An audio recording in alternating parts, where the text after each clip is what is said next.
Bonjour à toutes et à tous, de retour sur le plateau de Backseat. Bonjour tout le monde, bienvenue sur le plateau de Backseat pour cette deuxième partie. J'espère que vous allez bien. Ça va tous les trois, ça roule?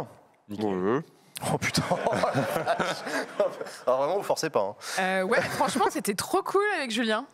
C'était extrêmement cool avec Julien Méniel. Il y a un autre Julien qui va arriver dans pas très longtemps. Vrai, pardon. Alors il y a juste un moment, je suis désolé, tu étais en pleine diatribe, Usul, en train de parler de l'insécurité et tout, sauf qu'en fait tu portais ton journal comme ça et les gens l'ont pas vu, mais moi je l'ai vu. Je crois que je sais pas si c'est toi ou c'est le journal de quelqu'un, mais tu as dessiné une bite sur la tête de. Oh, putain. C'est pas moi. C'est pas moi. La tête du garde des Sceaux. Je sais qui c'est. Mais je le dirai pas. Et du coup, non, mais, moi, de mon point de vue, mais j'aurais voulu que vous voyiez ça parce qu'il y avait Usul très énervé qui tenait son journal comme ça. Et là, il y avait Dupond-Moretti avec une bite sur le front. Mais alors... Et moi, je te regardais, j'étais pillé de rire. Je fais, en plus, le truc quand je vais lui dire qu'on a vu sa bite à l'image. Non, elle n'était pas à l'image. Il n'y a que moi qui la voyais. Ah bon, d'accord. Non, il n'y a que moi qui la voyais. Et du coup, tu peux montrer du coup. Non, pas commencer, on est sérieux ici, ok? Service public, tout ça. Bon, chers amis, comme chaque semaine dans Backseat, nous avons l'immense plaisir, parce que quand même on a vocation à être la principale émission politique de cette élection présidentielle, on a le grand plaisir de recevoir sur notre plateau, un invité ou une invitée politique, et cette semaine, celui qui nous a fait le plaisir d'accepter notre invitation, c'est Julien Bayou, le secrétaire national d'Europe Écologie Les Verts.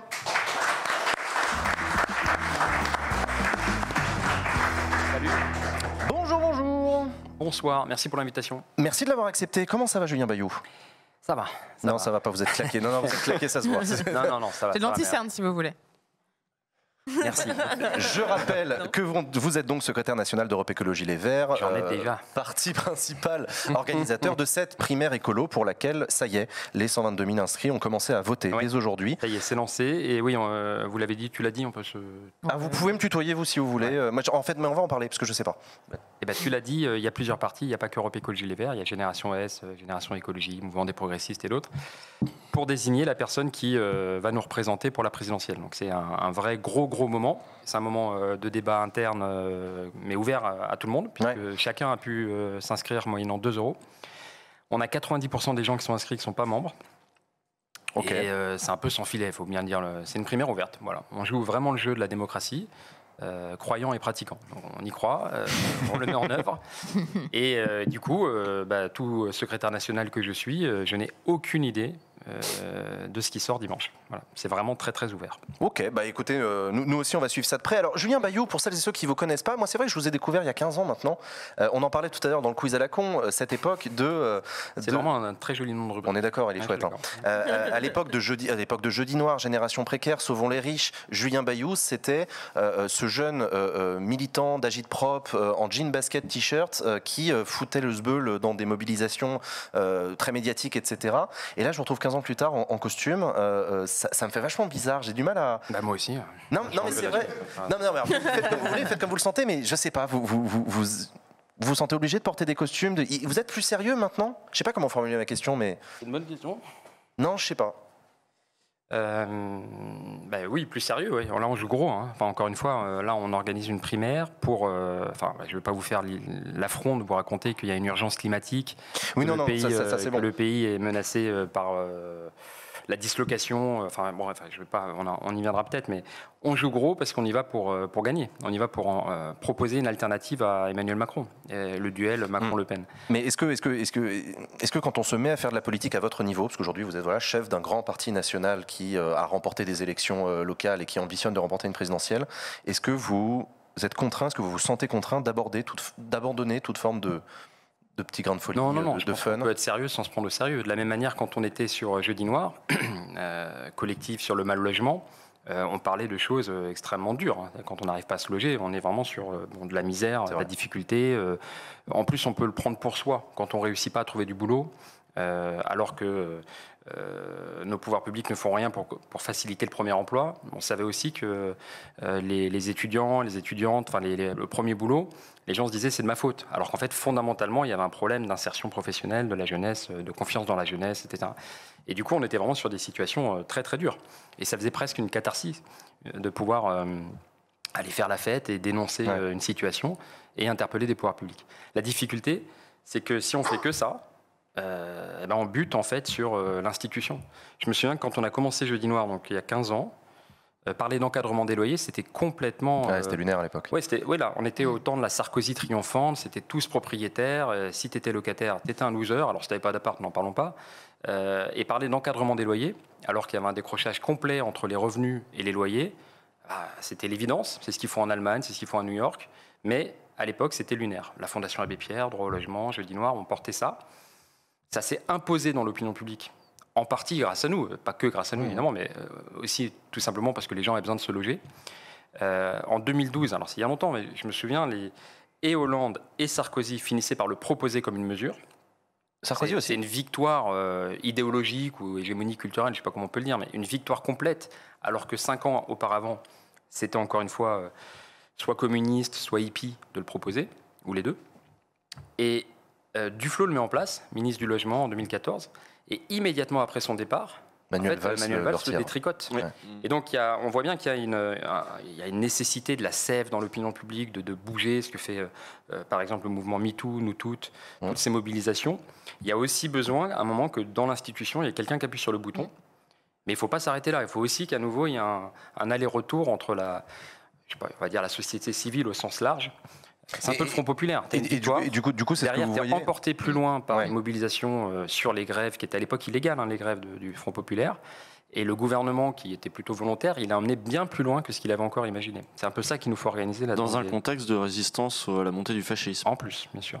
Et de post-extrême crise, économique. Ouais. Non mais l'ambiance, ça y est, l'ambiance est plombée, mais c'est vrai que c'est. Non mais c'est vrai. Non, mais on peut revenir. C'est merveilleux ce qu'on peut faire. Non mais c'est merveilleux aussi ce qu'on attend. Parce que du coup, comment vous voyez la nouvelle génération écolo, les marches pour le climat, Extinction Rebellion, vous retrouvez ce petit grain de ce que vous étiez il y a 15 ans. Extinction Rebellion, alors je sais plus ce qu'ils ont fait. Ils sont arrivés place Beauvau et ils sont arrivés devant les deux petits bonhommes qui font la cahute. Là, ils sont arrivés à monter une bannière au-dessus de la cahute.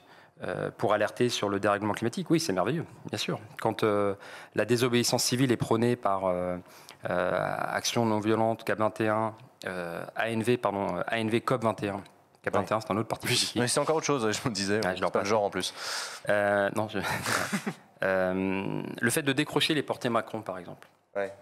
Ce qu'il faisait pour dire, quand on va dans une mairie, on décroche le porté Macron, et ce qui reste derrière, c'est le vide de sa politique.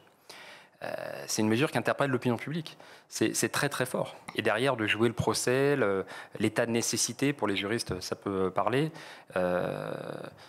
c'est fondamental. On a vraiment aussi besoin de ça. En fait, il n'y a aucune victoire qui n'a jamais été acquise sans la désobéissance civile, sans le vote, sans l'action dans les institutions et sans des personnes qui ont pris des risques et du collectif. Est-ce qu'on peut se projeter dans la présidence à chaque fois. Est-ce qu'on peut se projeter dans la présidence de la République en prenant la désobéissance civile ?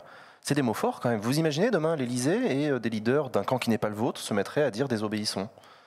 Mais il faut s'entendre un peu sur les termes. Quand je dis désobéissance civile, pour moi c'est non-violence. C'est vraiment concomitant. C'est-à-dire que ça ne peut pas exister. La désobéissance civile est forcément non-violente. Elle est assumée. Elle est en dernier recours. Il y a quand même quelques piliers, quelques critères.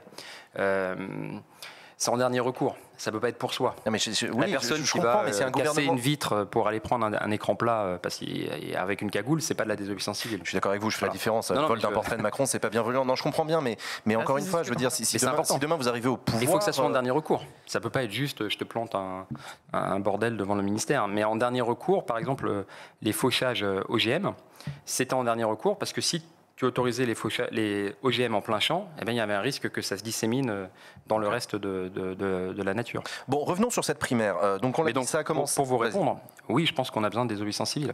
En fait, il y a une telle urgence, il y a une telle attente, il y a un tel besoin, évidemment nature et climat, mais justice sociale et même démocratie aujourd'hui, que oui, il y a besoin de désobéissance civile. C'est même aujourd'hui les scientifiques qui appellent à la désobéissance civile. Moi, ça m'avait beaucoup marqué. On a eu une tonne de tribunes, de rapports du GIEC, tous plus alarmants les uns que les autres, mais aussi des tribunes de scientifiques qui disaient maintenant, en fait, pour éviter de perdre du temps, il faut de la désobéissance civile pour agir. Revenons sur cette primaire écolo donc, qui a commencé pour son premier tour aujourd'hui. On l'a dit un peu rapidement tout à l'heure, 122 000 inscrits sur la plateforme pour voter, 122 000 personnes qui ont donc dépensé 2 € et qui ont signé une charte d'adhésion à vos valeurs. 122 000, c'est un chiffre auquel vous vous attendiez tous les trois, Hugo, Usul et Gaspard, ou ça vous surprend, ça vous... Oui, non, si, c'est assez surprenant. Oui. C'est un bon score. Oui, c'est pas mal. Léa, tu t'attendais à quelque chose Alors moi, je m'attendais à rien. J'avais pas vraiment de pronostic précis, mais je trouve ça intéressant, enthousiasmant dans le sens où effectivement, ça prouve. On a fait toute la première partie de l'émission sur notamment le débat sur la sécurité. Ça prouve que finalement, il y a quand même une certaine partie de la population effectivement qui ne s'intéresse pas qu'à la sécurité et qui finalement comprend que l'enjeu environnemental. Et je pense que c'est un peu ça derrière le message qu'il faut comprendre, c'est-à-dire que oui, l'environnement commence à prendre davantage de place dans le discours politique, dans le débat public, et ça, c'est peut-être quelque chose d'assez intéressant. Après, je ne savais pas si vous alliez faire mieux ou moins bien. Après, il faut voir aussi les personnes qui votent, parce que ça, c'est le nombre d'inscrits. C'est ouvert, on ne sait pas. Enfin, vous-même, vous ne le savez pas, RGPD oblige. Alors, on n'est plus au temps du RPR, on pouvait avoir les votes avant qu'ils aient lieu. Voilà, c'est vraiment... Gaspard, tu voulais dire un truc C'est vrai qu'il y a... Ou de la France Insoumise. Il y a plus... Ouh là, ça commence les Ou de LREM. Ok, on va en parler.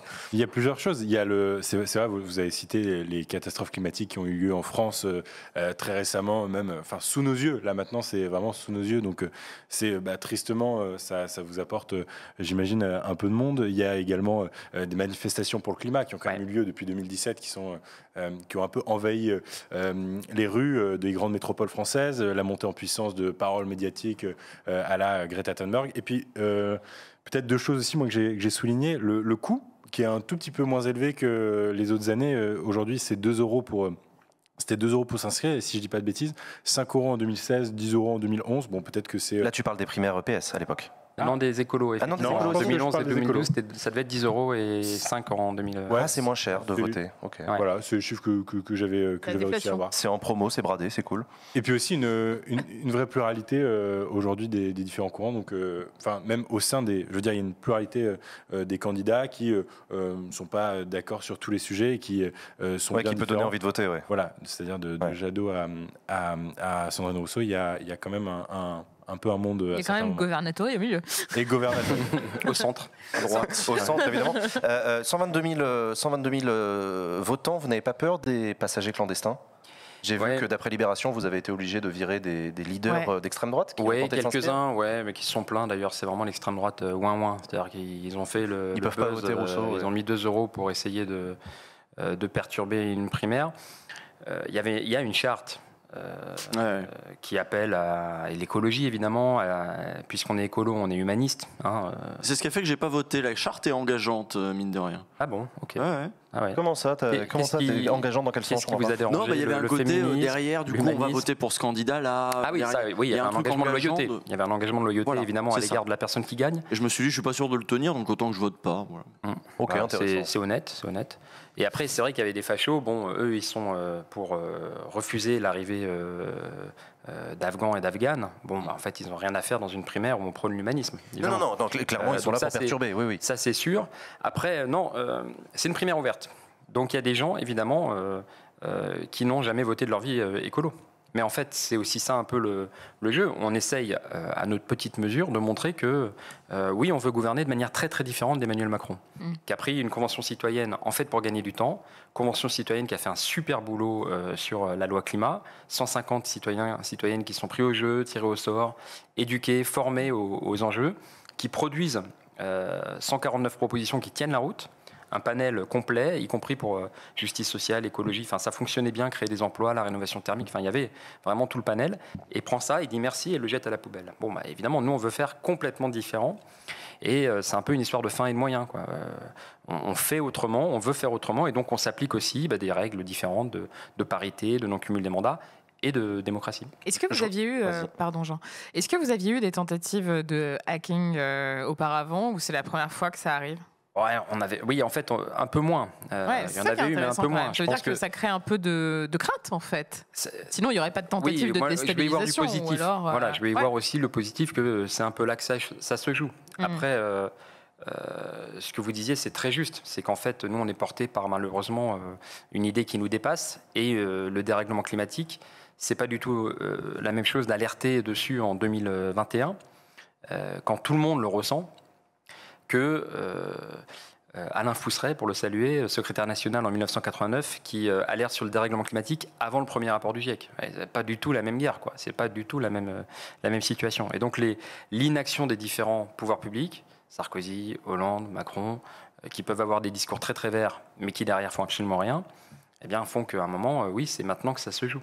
Mais du coup, c'est un enjeu de dingue pour vous. Parce que vous êtes là à dire, voilà, nous, on alerte depuis des années, vous n'avez pas vraiment eu l'occasion encore de gouverner, si ce n'est à quelques échelons. Participer à des gouvernements, si. Oui, après ceux qui gouvernent n'ont pas fait preuve. Être à l'Élysée, être à Matignon, etc. En 5 ans, est-ce que vous pensez que vous allez être en capacité de relever la barre et de dire, finalement, ce sur quoi on vous alerte depuis des années, en étant presque dans le camp de l'opposition, aujourd'hui, on va pouvoir être en mesure, en 5 ans, de répondre à certains problèmes, sachant que les enjeux, on sait qu'ils sont plus sur le long terme. À très court terme, comment vous faites ? Fondamentalement, oui. D'abord parce que celles et ceux qui nous gouvernent, qui sont censés être les gens responsables, etc., c'est juste un fiasco, en fait. Moi, je suis né en 1980. Depuis 1980, les différents gouvernements qui se sont succédés, les experts, ils ont fait que se planter. Dette, chômage, misère, mal-être social, les questions. Il y a des gouvernements que vous avez participé quand même. Oui, non, mais fondamentalement, ce que je veux dire. Oui, vous aviez un débat. Non, mais vous aviez un débat. Jospin. Non, Jospin, il y avait des débats. Elle était nulle. Non, mais Jospin, évidemment, les 35 heures, la CMU, la couverture maladie universelle. Non, bien sûr. Mais vous parliez de la sécurité, par exemple. Alors moi, toutes les personnes qui parlent en disant sécurité, sécurité, en général, ils ont été au pouvoir et ils ont fait, je vais le dire poliment, ils ont raté. Xavier Bertrand, là, il a pondu quelques mesures sur la sécurité. Quelques. Il a fait le bréviaire. Il a fait son bréviaire. Il était dans un gouvernement qui a réduit le nombre de policiers et supprimé la police de proximité.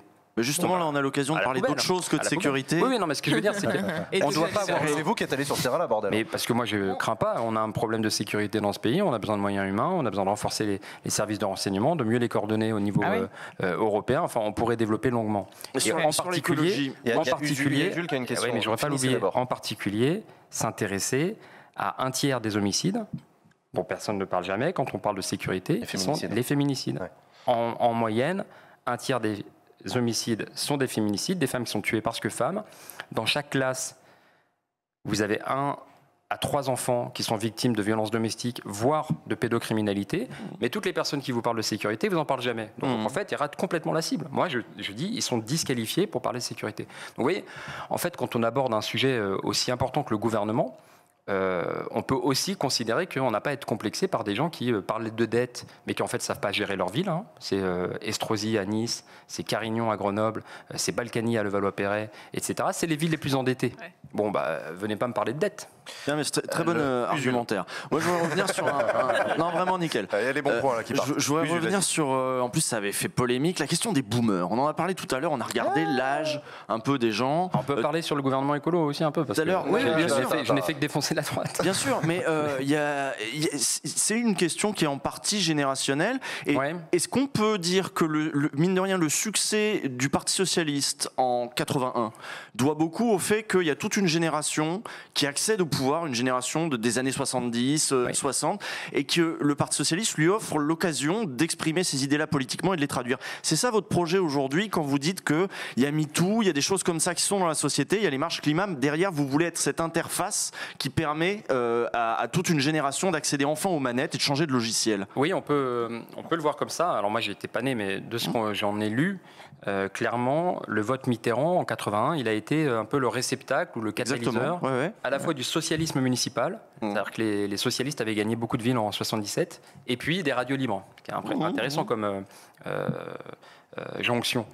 Et je pense qu'aujourd'hui, effectivement, c'est le vote écolo. C'est-à-dire qu'il y a parce que le PS, aujourd'hui, Anne Hidalgo ne veut pas faire campagne sur le wokisme et tout, donc on voit très bien que c'est complètement coupé le lien entre les mouvements sociaux, les aspirations de la jeunesse, c'est un truc de jeunesse, et le PS. Pour le coup, non, mais ça veut rien dire. Mais sur le gouvernement, par exemple, vous mettez Bruno Bernard à la tête de la métropole de Lyon. Hein, c'est aujourd'hui notre écologiste qui est aux manettes de la collectivité la plus puissante.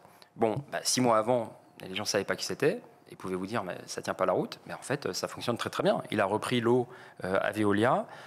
Il organise le logement social, les transports et autres. Et c'est de la même manière pour Léonore Mauconduit à Poitiers. Elle est trop jeune, elle est trop femme. Et puis elle fait de la démocratie participative, ça ne tient pas la route. Bon, elle remplace un socialiste ou LREM qui était là depuis 1970. Il faisait partie des meubles. Et fondamentalement, ça fonctionne bien. Donc, hormis cette crainte vont-ils et elles être capables de faire? En fait, oui, fondamentalement, oui. Parce qu'encore une fois, celles et ceux qui nous gouvernent, moi je dis, ils ont failli. Si on prend rien que l'emploi. Et c'est une génération entière qui a failli? Parce qu'on vous a attaqué là-dessus, on vous a dit, et là en plus je vois des bouquins qui sortent, genre Brice Couturier ou Denis Oliven, qui sortent des bouquins en mode revanche des boomers. Sur la question générationnelle. Sur la question générationnelle, d'accord. Non mais c'est pas l'ensemble, on peut pas qualifier l'ensemble d'une génération. D'ailleurs c'est des boomers qui ont inventé les Verts, Europe Écologie Les Verts, etc. C'est certain. Dans la jeunesse, quand elle dit boomer, elle dit pas l'ensemble des baby boomers, elle dit boomer. Justement, pour c'est un état d'esprit. Ouais, c'est ça. Il y a des boomers. Tu prends Trump et Biden. Tu prends Trump et Biden. Trump, c'est un boomer, et Biden, il est plus proche de Greta Thunberg, en fait. Et Sanders, c'est encore plus cool. Voilà, par exemple. Donc c'est vraiment plus un état d'esprit, et c'est boomer que baby boomer. Moi, je voudrais vous parler Mais pour autant, il y a bien une génération de gouvernants qui ont renoncé. En 1997. 98, donc à l'époque Jospin, qui a fait effectivement la réduction du temps de travail, c'est la meilleure politique qu'on ait faite en matière d'emploi, c'est certain. Mais il y avait une majorité de sociodémocrates en Europe, partout, aussi bien Blair que Schröder à l'époque en Angleterre, en Allemagne et en Italie et même en Espagne. Aznar, non, c'était pas Aznar, c'était... Non, pas Zapatero, c'était plus tard Zapatero. Ouais. Et ils ont renoncé. Voilà, l'Europe sociale, l'Europe de la prospérité, ils ont abandonné. Et ils ont dit que pour être crédible, il fallait, je sais pas quoi, l'austérité, les trucs, tout ce qui se marche Ces années pas. Blair, etc. Voilà. Et donc oui, là-dessus, pour le coup, il y a une vraie forme de renoncement à changer la vie, à améliorer la vie des gens d'en bas, si on doit parler comme ça, en tout cas, plutôt que de rentrer dans des cadres et les critères dénominants. Oui, le marché commun était devenu un projet en soi. Je reviens sur plutôt que l'emploi. Encore une fois, 122 000 inscrits qui votent. Qu'est-ce que vous répondez aux insoumis qui vous opposent le chiffre de 230 000? C'est le nombre de candidats de parrainage citoyen qu'a reçu Jean-Luc Mélenchon. En disant j'en ai une plus grosse, du coup. Moi, vous répondez quoi? Je rien du tout. Je respecte toutes les formes d'organisation. Ça y est, du coup, ils ont tous voté pour Jean-Luc. Voilà. Après, c'est un plébiscite. Les mauvaises langues pourraient faire remarquer qu'il n'y avait pas de primaire. Il n'y avait pas de bulletin non. Un peu, voilà. C'est un plébiscite. Il n'y avait pas d'autres candidats ou candidates. C'est bien organisé, la France Insoumise. Hein. C'est un peu carré, mais c'est du coup le fait est. Non, mais le fait est qu'il y a quand même plusieurs centaines de milliers de personnes, plus du coup, qui estiment représenter l'écologie. Non, mais je dis ça parce que je vois aussi quand même beaucoup sur Twitter de militants insoumis dire ils sont gentils les écolos avec leurs débats. N'empêche que celui qui est le mieux placé aujourd'hui pour défendre l'écologie et la bifurcation, c'est Jean-Luc. Moi, ce que j'aime bien, parce que en général, ces personnes-là, c'est vraiment les plus bienveillantes. C'est celles vraiment qui sont dans le respect, vraiment. Sympa, quoi. Sympa. Et pas du tout en mode, il y a Jean-Luc, il a déjà un projet, mettez-vous derrière nous, et voilà. Vraiment, plutôt l'échange. C'est ça qui est sympa avec les trolls de la France Insoumise. Je peux pas vous donner tort là-dessus. Mais en même temps, mettez-vous à leur place. Voilà. Moi, je respecte. Ils s'organisent comme ils veulent. Non, mais attendez, ils avaient une place de leadership à gauche qui était quand même, en 2017, assez incroyable. Plus de 19% des voix. Tout le monde derrière, notamment le candidat soutenu par Europe Écologie Les Verts. Et aujourd'hui, ils voient les sondages avec le père Jean-Luc qui est en train de descendre et les autres qui sont en train de challenger. Est-ce que vous pensez qu'ils ont raison d'être en colère en se disant, bordel... L'union de la gauche, ça devrait être derrière nous. Ils font vraiment comme ils veulent. Mais la pire manière de dire l'union, c'est mettez-vous derrière moi et oubliez toute votre histoire, votre projet, vos priorités. Et tout est déjà écrit et mettez-vous derrière. C'est juste ça, c'est clair. Nous, on fait tout l'inverse, puisqu'on a certes élaboré un projet, donc qui est écolo, progressiste, féministe, pro-européen, critique, mais pro-européen, qui travaille sur le Green New Deal, qui a des propositions sur la 6e République, qui d'ailleurs... peuvent se retrouver sur pas mal de points avec la France Insoumise, la reparlementarisation, la proportionnelle et autres. Et ensuite, on propose à 5 candidates de débattre, et surtout, on demande aux personnes que ça intéresse de venir les départager et de choisir l'incarnation. Nous, on dit la fin est dans les moyens. Si on veut faire une 6e République, oui, en fait, on décide ensemble de qui va nous représenter. À la France Insoumise, Jean-Luc a énormément de talent. Il a des troupes et des seconds et des lieutenants de talent également. Mais ils n'ont pas abordé cette manière de faire, c'est vrai. Il y a quelqu'un qui fait remarquer qu'il y a eu pourtant des fusions au second tour régional. D'ailleurs, Gaspard, une question pour vous sur les alliances. Oui, exactement. Julien Bayou, vous avez martelé quand même à pas mal de reprises que cette fois-ci, les Verts y allaient pour gagner. Oui. Et que c'était hors de question de se ranger derrière un autre candidat. Or, quand on a regardé un petit peu ces dernières semaines, on a pu observer Sandrine Rousseau ou Éric Piolle se rendre aux journées d'été de la France Insoumise. Il y a d'ailleurs une séquence, moi, qui m'a fait réagir qui a été mise en avant par le média Blast, où on voit entre Mélenchon et Jean-Luc Mélenchon et Sandrine Rousseau, où quand Mélenchon dit « si tu passes au second tour, j'appellerai à voter pour toi », elle, qui a un peu pris de court devant les caméras, lui renvoie cette promesse. En fonction... quand même, en fait, on se rend compte que si un de ces deux candidats passe, que ce soit Rousseau ou Piolle, il y a quand même une forme assez incertaine de savoir si est-ce que véritablement il y aura encore un candidat vert au moment du premier tour. Qu'est-ce que vous en pensez de ces alliances possibles et d'ailleurs qui ne suivent pas nécessairement le ton que vous donnez au départ? En fait, déjà, se rendre à l'invitation des Insoumis à leur journée d'été, ça veut pas. C'est ça aussi le problème de la politique, c'est qu'on interprète déjà ça comme il vient chez elle ou elle vient chez lui, et donc forcément, ils vont faire une alliance et se ranger derrière lui. Il y avait des Insoumis à vos journées, non ? Bien sûr, bien sûr. Et je m'en voudrais. De ne pas les inviter, oui. Non, mais et puis je m'en voudrais qu'on considère que parce qu'elles sont venues, Manon Aubry et Clémentine Autain, pour ne pas les citer, ça voudrait forcément dire qu'elle se range derrière vous. Oui, au contraire, c'est intéressant. Clémentine, qu'elle puisse venir nous bousculer, suggérer ceci. Enfin, les journées d'été, c'est aussi un moment d'éducation populaire. Donc si c'est pour discuter entre nous, c'est passionnant, évidemment, mais c'est encore plus intéressant avec d'autres. Entre nous, vous avez eu vraiment une grosse participation avec des gens qui n'étaient pas déjà un peu rattachés au parti ou qui sont déjà politisés. Le terme populaire éducation populaire. M'arrête oui, c'est un enjeu, éducation populaire, d'où que vous veniez, vous puissiez participer. On a battu un record, en fait, en 37 ans. Ça reste un truc assez idéologique, un peu intello. Enfin, je suis désolée, mais... tant mieux. Moi, c'est l'impression que j'en ai. C'était pas le sentiment que ça donnait après les apéros.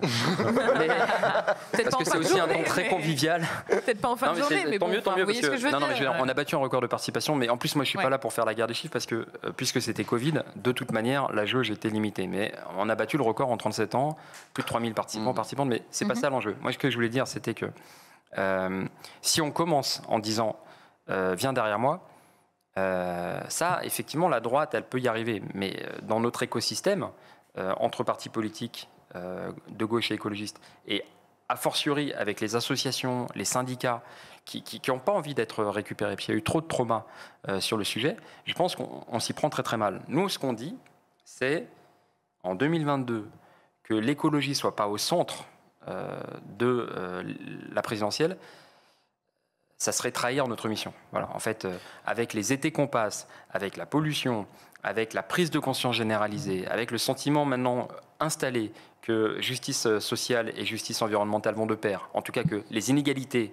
sociales et environnementales se renforcent et que la solution passe par des emplois, de l'écologie, de l'amélioration de la qualité de la santé, de l'alimentation, ça c'est le projet écolo.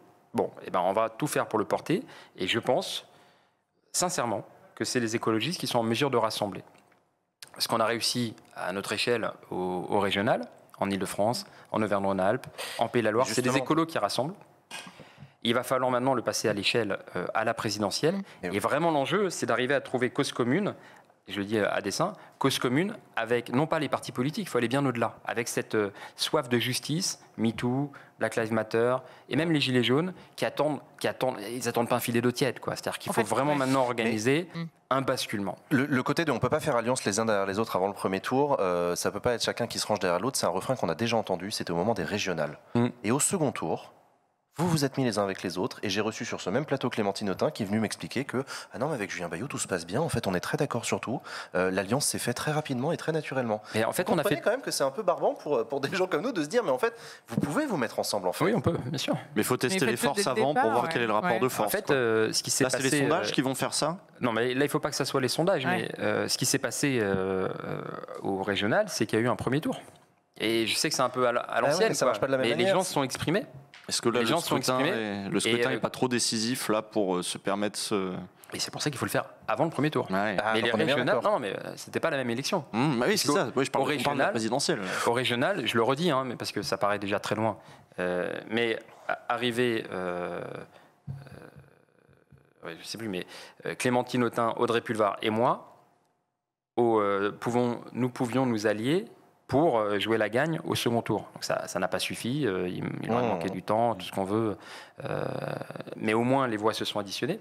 Mais c'était possible. Là, évidemment, si vous arrivez 3e à la présidentielle, 3e, 4e, 5e, ciao, au revoir. Ça n'est pas possible. Donc, on va aborder les choses différemment, évidemment. Et donc, on travaille, je crois, je suis convaincu que ça peut fonctionner, un rassemblement, des coalitions, sur la base de quelques mesures structurantes, dont la 6e République, dont l'égalité femmes-hommes, dont le Green New Deal, dont une redistribution fiscale, appelons-le ISF, appelons-le ISF. Ça va être difficile avec le PS un peu valcisé là, de Hidalgo.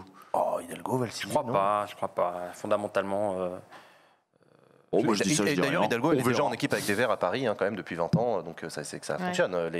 L'union de la gauche à Paris, en tout cas, Hidalgo, de son côté. Je te vois réagir, Gaspard. Toujours sur l'union de la gauche, différents candidats au sein de cette primaire des Verts, quand même, ont annoncé. Enfin, en tout cas, Sandrine Rousseau a annoncé qu'elle participerait à une primaire populaire, là où Yannick Jadot dit c'est hors de question. Vous, en tant que secrétaire général du parti, qu'est-ce que vous dites ? Vous encouragez le candidat gagnant qui va sortir gagnant de cette primaire des Verts à participer à une primaire populaire pour justement unir cette gauche ? Non, parce qu'en fait, c'est pas fondamentalement comme ça que ça fonctionne. Déjà, c'est faire trop la part belle aux personnalités. Si vous faites référence à la primaire populaire, ou dite populaire, bon, en fait, ils mettent en avant des personnes qui ont déjà dit qu'elles ne passeraient pas par ce mécanisme-là.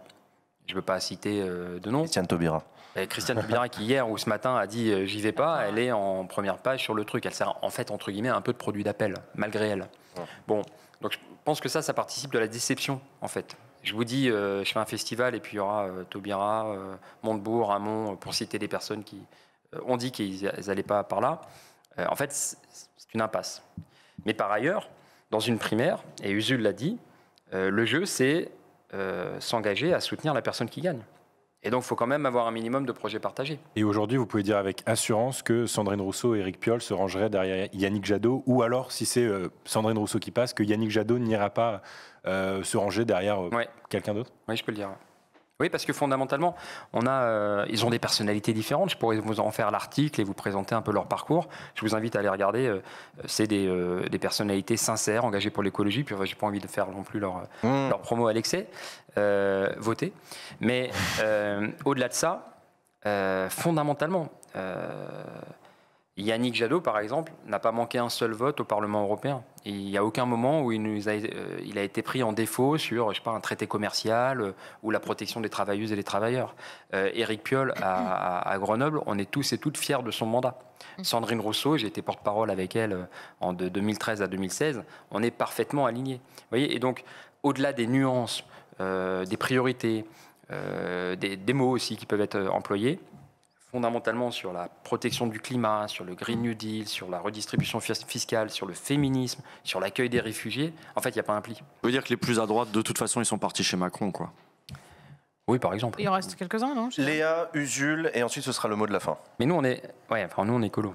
Si vous aviez un seul dénominateur commun à choisir, parce que vous en citez un peu trop, en fait, à mon goût... Si vous pouviez vous mettre mettre en avant un seul élément sur lequel il peut y avoir consensus absolu de tous les partis de gauche pour arriver peut-être à une alliance dans la perspective de la présidentielle, ce serait quoi ? L'écologie, la satisfaction des besoins des générations présentes, sans compromettre la capacité des générations futures à faire de même. Et je pense que fondamentalement, quand on est communiste, ça match. Quand on est radical PRG, ça match. Quand on est socialiste, ça match. Et je suis certain, quand on est insoumis, ça match. Donc l'écologie, après moi j'essaye de vulgariser en disant c'est l'environnement, la justice sociale, la démocratie, mais c'est évidemment le féminisme et c'est évidemment un humanisme. Mais fondamentalement, la satisfaction des besoins des personnes, des générations présentes, c'est-à-dire pouvoir se loger, pouvoir avoir une alimentation de qualité, se soigner, sans compromettre la capacité des générations futures à faire de même. C'est ça l'écologie, c'est le présent et l'avenir.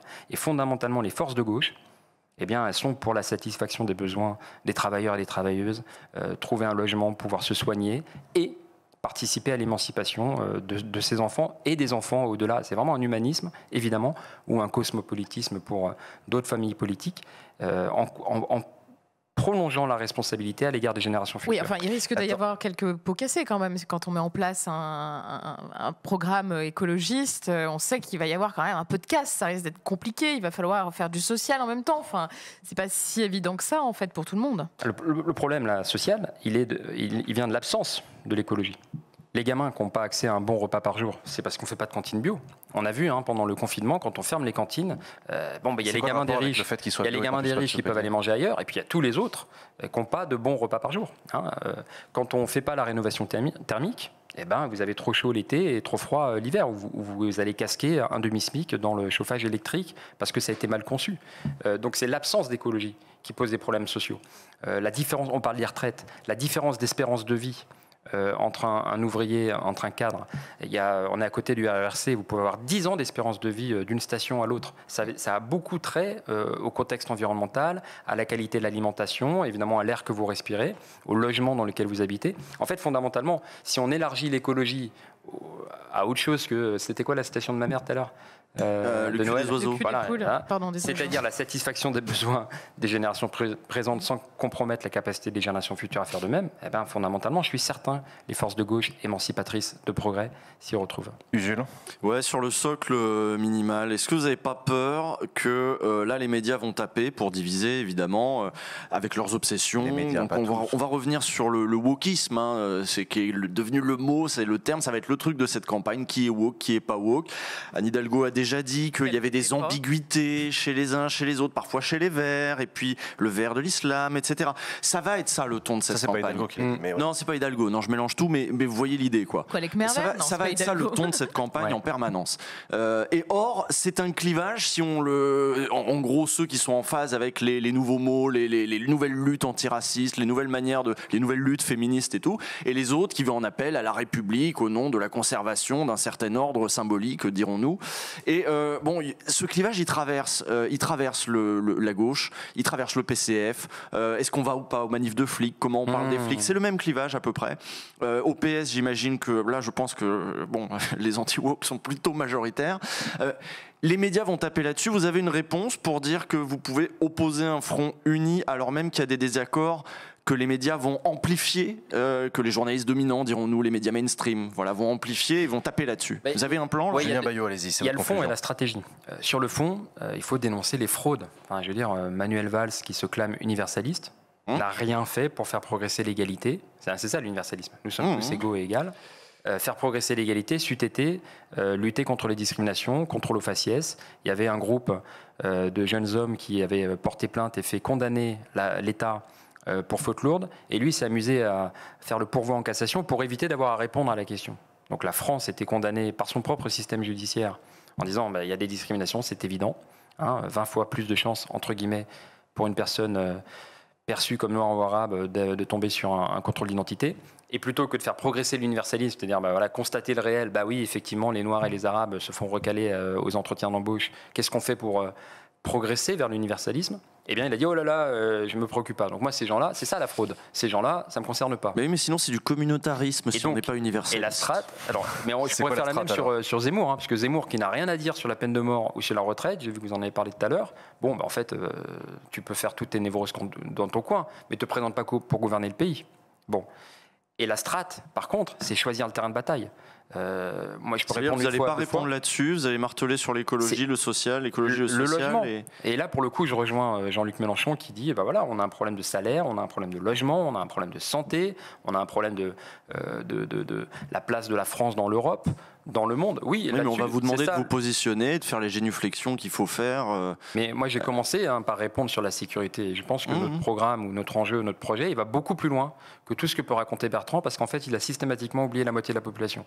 Et par ailleurs, ils ont failli dans le passé. Donc bien, merci, salut, poubelle. Et nous, on peut dérouler sur le projet qui nous semble fondamental. Je le redis, 21e siècle, vous pouvez faire tout ce que vous voulez. Si vous ne luttez pas contre le dérèglement climatique et les inégalités qui vont de pair et qui minent le pays, en fait, demain, il n'y a plus de France.